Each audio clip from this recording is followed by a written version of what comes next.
欢迎收看本节目，我是主持人小翔。回溯上赛季的西部季后赛，快船毋庸讳言是全联盟最令人感到失望的一支球队。在西部半决赛大比分3-1领先的大好局面下，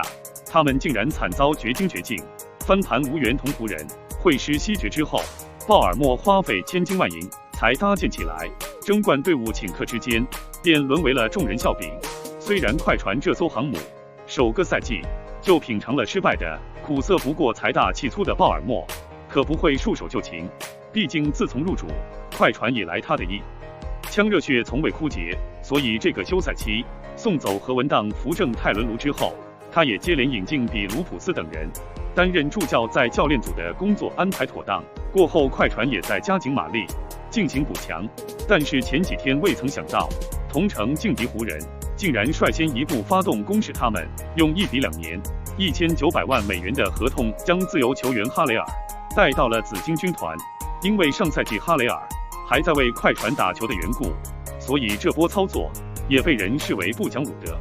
偷袭高地，上赛季效力于快船的哈雷尔常规赛场均可以砍下18.6分、7.1篮板、1.7助攻的数据，并最终力压线队友施罗德，当选年度最佳第6人。季后赛哈雷尔因为受到祖母离世的影响，他的整体表现打了折扣，场均只能得到10.5分、2.9篮板。随着哈雷尔的离开，快船也在自由市场上及时找到了他的替代者。据 Shams 报道，自由球员伊巴卡宣布加盟快船。伊巴卡和快船签下了2年共计1900万美元的合同，其中他的第2年为球员选项。现年31岁的伊巴卡上赛季在猛龙队场均贡献15.4分和8.2篮板、1.4助攻。季后赛他场均可以拿到14.8分和7.7篮板上。上赛季伊巴卡在猛龙勇夺队史首冠的历程中，已经证明了自己剽悍的实力。他不仅可以凭借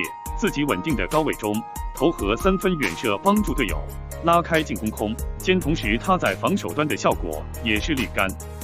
见影。无处不在的协防补位以及迅捷的脚步移动，让他可以扮演好小球阵容的5号位角色。尽管伊巴卡的自主进攻能力不如哈雷尔，不过伊巴卡的吃饼技术，包括防守覆盖面积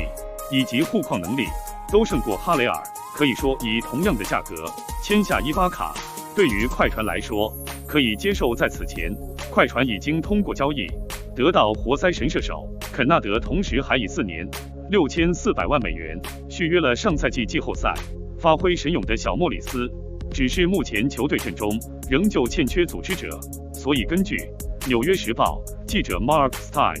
的报道，快船队在休赛期得到了肯纳德和伊巴卡之后，并没有停止补强球队的脚步。他们希望用超6路威去换组织型后卫，毕竟上赛季他在常规赛中场均依然能够砍下18.2分、3.1篮板、5.6助攻，而且800万的合同也进入到了最后1年。一些替补席上缺乏进攻火力的球队